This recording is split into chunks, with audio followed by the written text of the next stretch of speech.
Hola, mis queridos hermanos y hermanas, bienvenidos a una nueva semana del estudio de Ven, Sígueme. Esta semana estamos estudiando las secciones 121 a las 123 y hemos llegado a una parte que es de particular relevancia, no solo en la historia de la iglesia, sino en las revelaciones que recibimos para doctrina y convenios, palabras importantes, especiales, relevantes. ¿Qué tuvo que suceder para obtener tan grandes revelaciones en estas secciones? Lamentablemente muchas dificultades. Estamos tratando de los eventos sucedidos en la cárcel de Liberty en Missouri. El tema de la semana es: oh Dios, ¿en dónde estás? Pienso que ustedes y yo podemos relacionarnos con esa frase, y al aprender acerca de las vivencias del profeta José, aliviar un poco nuestras propias cargas al sentir el consuelo que Dios le dio a él. Hay muchas lecciones importantes de doctrina que vamos a aprender en esta parte y en la segunda, más tarde en la semana. Yo soy Daniel Ampudialazo, este es el estudio de Ven, Sígueme. Bienvenidos.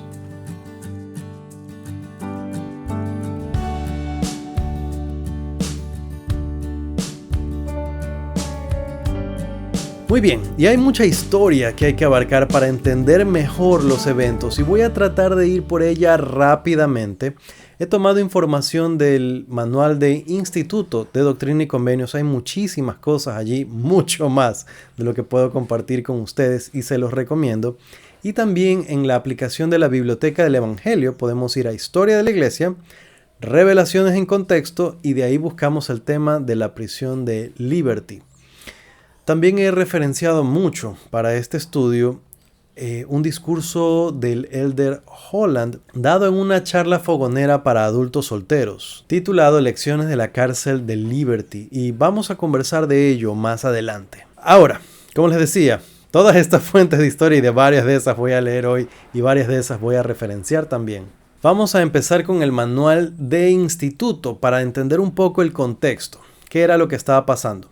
Voy a leer. Estamos situados, por si acaso, en el año 1938 primero. A principios de ese año, varios miembros prominentes de la iglesia habían apostatado, entre ellos Oliver Cowdery, David Whitmer, John Whitmer, William W. Phelps y Lyman Johnson, entre otros. Temiendo que esas personas pudieran provocar la violencia del populacho contra los santos, algunos miembros de la iglesia formaron un grupo militar privado e hicieron circular una carta amenazante entre los disidentes, lo que ocasionó que los disidentes huyeran de Far West y del condado de Caldwell. Muy bien, o muy mal. La situación estaba así, y voy a pasar rápidamente por los hechos que siguieron. Entendamos un poco de este contexto. Tenemos estos miembros prominentes de la iglesia que estaban apostatando, algunos de ellos miembros del quórum de los 12, testigos del libro de Mormón, en el caso del hermano Phelps, autor de varios de los himnos que encontramos en nuestro himnario ahora. Y es realmente penoso. Ahora varios de ellos volvieron a la iglesia, pero ese no es el punto por hoy. El punto es que vemos esta formación de una milicia de miembros de la iglesia, pero en ella también habían reclutado no miembros. Me imagino como milicia pagada. No tengo detalles de eso. Y lamentablemente las cosas escalaron al punto que hubo un confrontamiento en un momento entre esta milicia y otras personas, y 3 personas fallecen, 3 personas que eran de la comunidad de Missouri, no miembros de la iglesia. Ahora, de lo que encontré de información, ninguno de ellos fue causado por miembros de la iglesia, pero sí por estos reclutados de esta milicia, que si bien era formada por miembros de la iglesia, no era oficial de la iglesia, no había sido organizada ni formada por José Smith. Ellos no rendían cuentas ni informes a José Smith. Él no participaba en las decisiones que ellos, ni les decía qué hacer ni a dónde ir.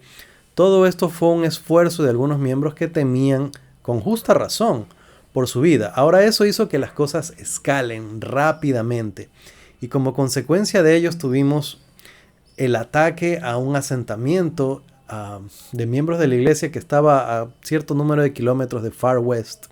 Era un asentamiento pequeño, y es un ataque penoso porque es la milicia, de Missouri atacando familias. En este ataque mueren hombres, mujeres y niños. Un número de 17 miembros de la iglesia perdió su vida en esa ocasión.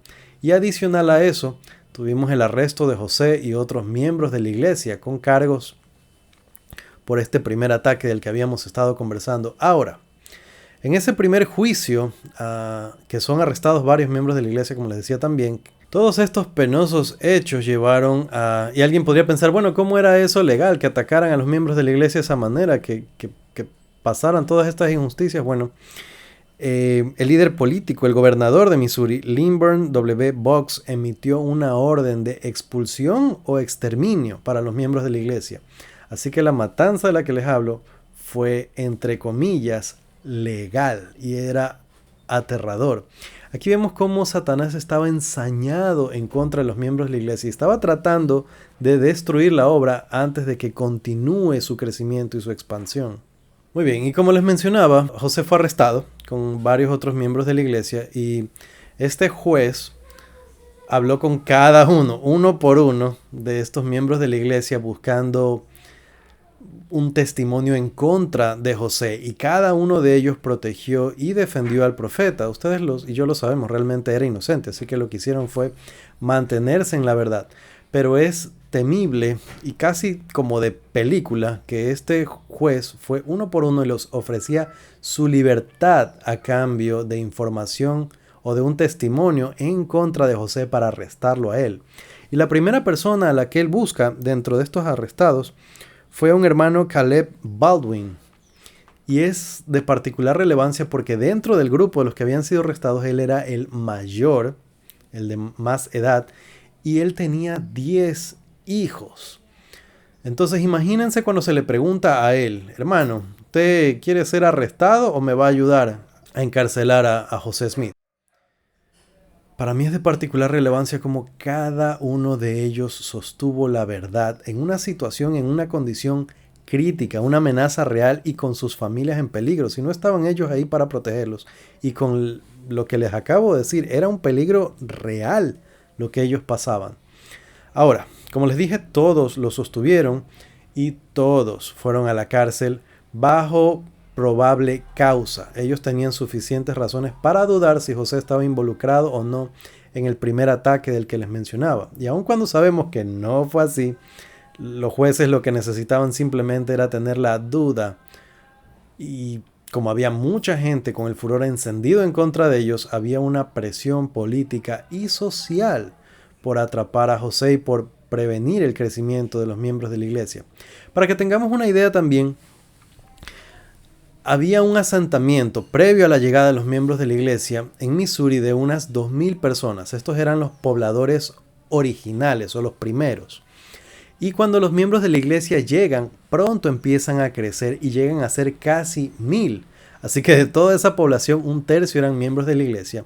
Y varias de las personas en Missouri habían escuchado estas profecías de que esa era la tierra prometida y que ahí se iba a desarrollar Sion y muchas otras cosas así, así que se imaginaban siendo desplazados por miembros de la iglesia. Había conflicto y esto me hace pensar mucho en los conflictos que a veces hay en la familia, donde puede tener razón una persona, otra, realmente no importa. Para Dios siempre va a ser mejor evitar el conflicto.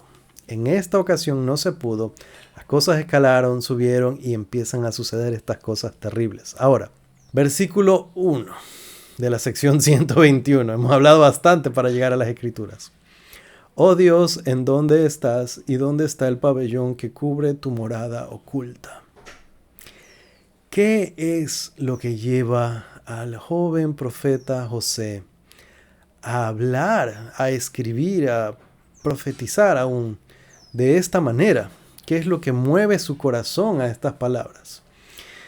Cuando ellos fueron encarcelados, no había un lugar, entre comillas, adecuado para tenerlos en Far West, así que se los llevan a esta prisión, como dijo el Elder Holland en un discurso que les mencionaba, irónicamente llamado Liberty.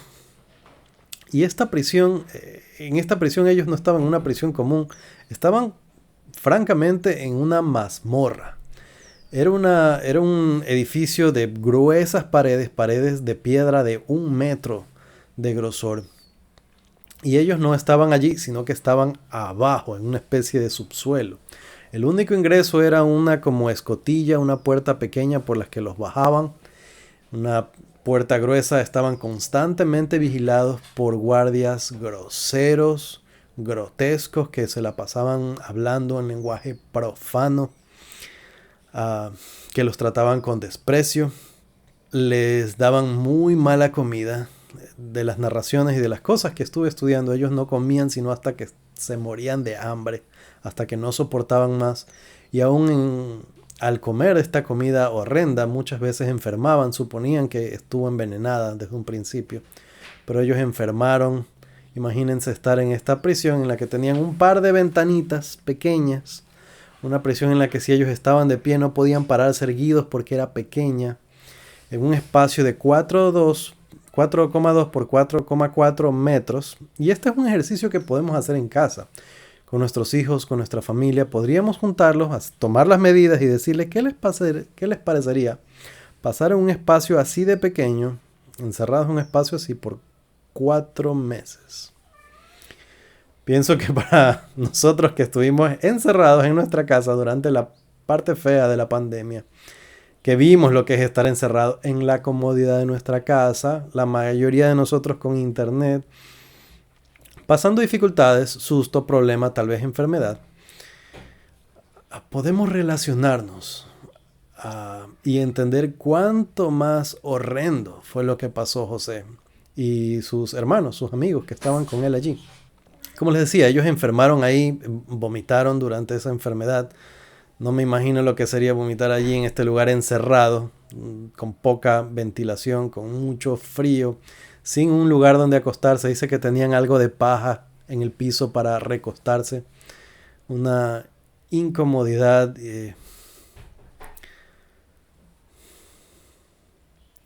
que llevó al profeta a escribir como lo leímos. Estas palabras que francamente rompen el corazón. Pero podemos pensar, bueno, nosotros también pasamos por situaciones difíciles. No sé si así de difíciles. En cuanto a esto, es que les decía que me ayudó mucho a comprender mucho mejor por qué tuvieron que pasar por esto. Este discurso del Elder Holland.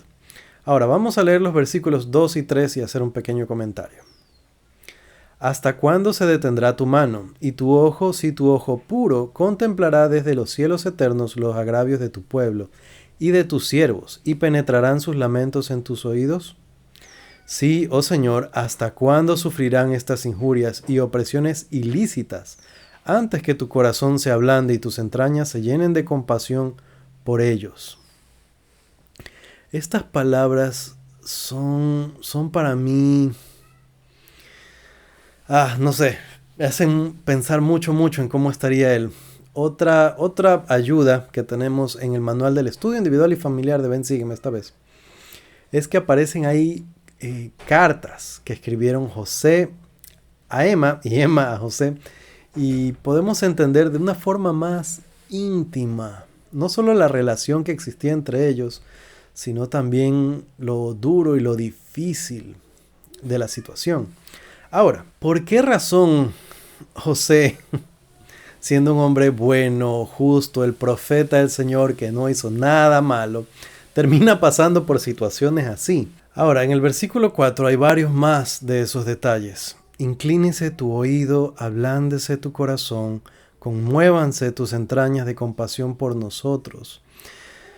Palabras tristes escritas por el profeta. Ahora, pienso yo que podemos relacionarnos a eso en nuestros momentos duros, nuestros momentos difíciles. Ha habido ocasiones en las que no nos queda más que decir: Diosito, ayúdanos, por favor, ayúdame.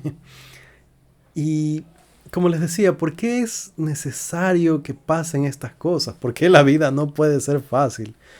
¿Por qué aún gente tan buena tiene que pasar por tantas cosas?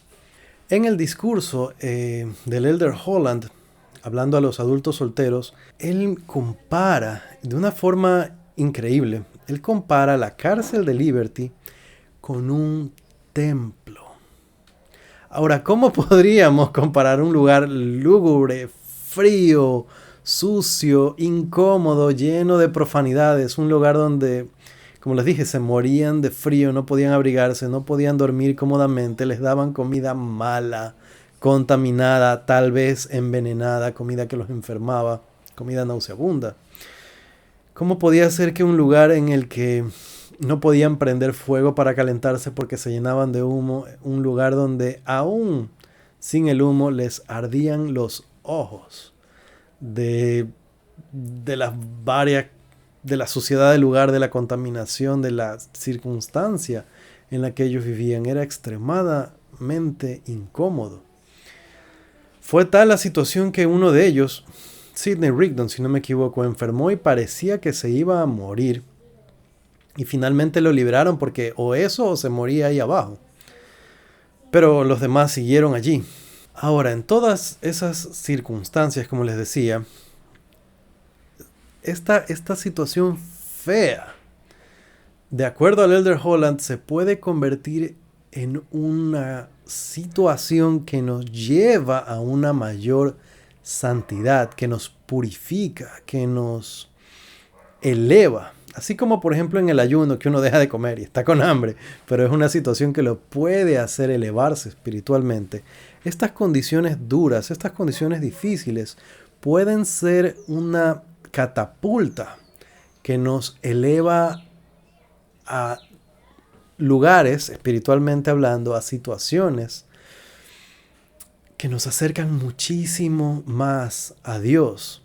En ese sentido, como les decía, el Elder Holland habla que tal vez no solamente era cosas que pasan en la vida, sino algo necesario en la vida del profeta para purificarlo, para desarrollar su fe de tal manera que él obtenga aún más poder, aún para que su estatura se mantenga limpia, intachable a través de la historia, que aún tuvo que pasar por esas situaciones y aún en esas situaciones hizo lo correcto.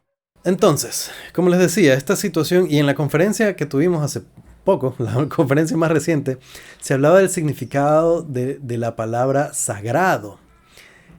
Y se nos explicó qué significa hacer santo. Entonces, estas situaciones duras, difíciles, pueden llevarnos a mayor santidad, a convertirnos en más de lo que somos. Y en la sabiduría de Dios no es solamente algo por lo que nos va a tocar pasar porque la vida es así, sino algo por lo que debemos pasar para purificarnos y para crecer. Ahora, esta es una razón para estar extremadamente agradecidos, no solamente a Dios, y no estoy refiriéndome específicamente a esa parte, sino agradecidos al profeta José, a él como persona, y a sus compañeros que estuvieron con él en esa ocasión. José estuvo ahí y en esa circunstancia, en esa condición recibe estas secciones, 121, 122, 123. Y ahora cuando las estudiemos, cuando las leamos con nuestra familia, debemos leerlos a la luz de todo lo que costó obtener esa revelación, esas revelaciones. José tuvo que estar en esa condición para él darnos a nosotros esta luz y esta información valiosísima que ahora sirve de consuelo para todos nosotros. 7 y 8. Hijo mío, paz a tu alma. Tu adversidad y tus aflicciones no serán más que por un breve momento, y entonces, si lo sobrellevas bien, Dios te exaltará, triunfarás sobre todos tus enemigos. ¿A cuántos de nosotros no nos han llegado al corazón estas palabras en múltiples ocasiones de dificultad o de problemas? Ahora podemos entender lo que costó obtener estas palabras de consuelo para nosotros. Como les decía, razones para estar agradecidos con el profeta de la restauración, y con justa razón cantamos al gran profeta, rindamos honores. Ahora, en adelante se le enseña a José que él aún tiene amigos y que sus amigos lo sostienen. Esta frase es particular porque yo les dije al principio cómo él había sido traicionado por varios, aún miembros del quórum de los 12. Y tiene que haber dolido en el alma, tiene que haber sido una situación bien difícil emocionalmente, mentalmente, para él, aún espiritual, para él pensar en no sé cuántas dudas lo habrán atacado viendo a amigos cercanos alejarse de la iglesia y aún ser el arma para que muchas de estas cosas sucedan. Conociendo que muchos de estos amigos lo habían traicionado, Dios le dice: tus amigos te sostienen. Y esto es porque aún tenía él buenos amigos, la mayoría, podríamos decir, de este asentamiento de miembros de la iglesia, y no solo los que estaban en Missouri, sino todos los miembros de la iglesia. La gran mayoría oraban por él, estaban con él, anhelaban verlo otra vez. No eres aún como Job. Y no sé, a veces yo me he puesto a pensar que tal vez no sea tan buen consuelo para nosotros decir, bueno, me está yendo mal, pero todavía no soy como Job. Tal vez no nos suena a consuelo, pero deberíamos considerarlo, porque siempre va a haber alguien que la está pasando peor que nosotros. Fíjense en este detalle. Si nosotros salimos de nuestro propio pesar y de nuestra propia aflicción y empezamos a mirar hacia lo que están pasando otras personas, hacia el dolor, y esto se logra mediante el servicio. Cuando nosotros elevamos nuestra mirada y empezamos a ayudar a otras personas y observar lo que le sucede a otras personas, entonces nos damos cuenta que no somos aún como Job, que tal hermano tiene tal problema que es peor, que tal persona está con X problema de salud y le está pasando muy mal. Nos damos cuenta que no somos la única persona con problemas, que tenemos amigos, que tenemos familia, como se le dice a José, tus amigos todavía te sostienen, no eres como Job todavía. Y esto no es para sentirnos mal, ni para decirnos, no te pasa nada o no te preocupes, por eso te preocupas. Es para darnos cuenta que las cosas podrían ser peores y hay personas a las que les toca todavía más duro. En casos como José, personas mucho más buenas que nosotros. Ahora, algo de las cosas que enseña el Elder Holland es que cuando estamos pasando por problemas, especialmente si son problemas por causa del Evangelio, estamos en muy buena compañía, porque así también pasaron otros y cosas peores. Entonces no es por decir otra vez que nuestro sufrimiento no vale, pero cuando nosotros ayudamos a otras personas, Dios nos ayuda a ver, ¿ves? No era tan malo. Y como tú pasas por algo malo, entiendes lo que pasa a otra persona. Ahora, ¿pero qué hay de todas estas otras personas que nos hacen daño o los que le están haciendo daños a ellos? Versículos 16 y 17. Malditos sean todos los que alcen el calcañar contra mis ungidos, dice el Señor, clamando que han pecado cuando no pecaron delante de mí, antes hicieron lo que era propio a mis ojos y lo que yo les mandé, dice el Señor. Mas los que claman transgresión lo hacen porque son siervos del pecado, y ellos mismos son hijos de la desobediencia. Esta es una de mis escrituras favoritas, y si ustedes han visto estos videos ya por algún tiempo, van a saber.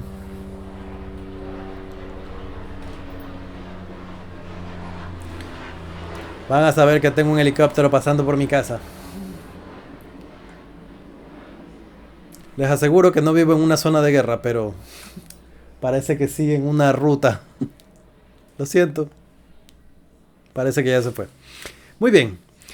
Esta es una de mis escrituras favoritas. Yo sé que ustedes me escuchan seguido decir, esta escritura es una de mis favoritas. Tengo muchas escrituras favoritas. Hay muchas que me encantan. ¿Por qué me gusta tanto esto? No es para decírselo a la gente que me critica a mí, por si acaso. Esta escritura a mí me hace notar, me hace ver cuando me equivoco. Cuando nosotros somos criticones, cuando nosotros le andamos buscando el pero a alguna persona, cuando alguien simplemente nos cae mal y todo lo que hace nos cae mal, más los que claman transgresión lo hacen porque son siervos del pecado. Y yo mismo, cuando yo me hallo en esa situación, yo mismo soy siervo de la desobediencia. Cuando uno es criticón, cuando uno está diciendo que otra persona ha pecado, que otra persona ha hecho mal, es momento para mirar hacia adentro y pensar, Ok, ¿por qué razón yo soy tan criticón? ¿Qué es lo que estoy tratando de tapar en mí mismo? ¿O qué estoy haciendo para sentirme bien conmigo mismo? Estoy tratando de decir que el resto son malos. Esto es una herramienta también de consuelo. A veces nosotros seremos criticados injustamente y tal vez esto nos haga desarrollar dudas personales. ¿Será que soy bueno? ¿Será que no soy bueno? Y podemos pensar también a partir de esto, bueno, vamos a analizar la situación fríamente, vamos a ver realmente cómo son las cosas. ¿Hice mal o no hice mal? ¿O será que más bien las personas que me critican están haciendo algo mal y por eso me critican? Yo recuerdo que cuando estaba en la misión recibimos la visita de un miembro de la presidencia del área, Elder Gillespie. Nos encantaba, era súper bueno y nos enseñaba cosas increíbles. Y en alguna ocasión él estaba diciendo cosas que debían hacer los misioneros y estábamos en una sección de preguntas y respuestas. En esa ocasión, cuando ya estamos en la sección de preguntas y respuestas, un misionero hizo una pregunta y varios de los misioneros que estaban ahí se desinflaron en tono de burla, así como por la pregunta que había hecho este misionero. Y yo no sé qué apodo tenga cada uno en su país, pero es común aquí en Ecuador, al menos en la costa, en Guayaquil, decirle a alguien, acusar a alguien de perruño o perruñín. Alguien que por ejemplo en la escuela es el que, profesora, no va a revisar la tarea que nos mandó. Y encima nos cae mal esa persona. Entonces, enseguida, perdón, nos cae mal esa persona. Entonces, a este misionero se le hizo estos ademanes, acusándolo en cierta manera de esto. El Elder Gillespie enseguida dijo a todos los que hicieron así, quiero enseñarles algo. Y nos dijo que era una condición de mediocridad. Que cuando alguien se eleva y se manifiesta que nosotros estamos por debajo, queremos arrastrar abajo a la persona. Ahora, esto no se los digo para enfocarnos en claro, empezar a señalar, yo sé quién es así, sino para encontrarlo en nosotros mismos. Cuando nosotros no queremos que otra persona se eleve o nos cae mal a alguna otra persona porque hace las cosas bien o porque está haciendo algo bien y empezamos a encontrarle lo que hace mal, empezamos a verle todo lo malo. Mas los que claman transgresión lo hacen porque son siervos del pecado. Otra vez, nosotros mismos nos convertimos en hijos de la desobediencia. Procuremos entonces no ser criticones. Procuremos entonces no encontrarle lo malo a todas las personas.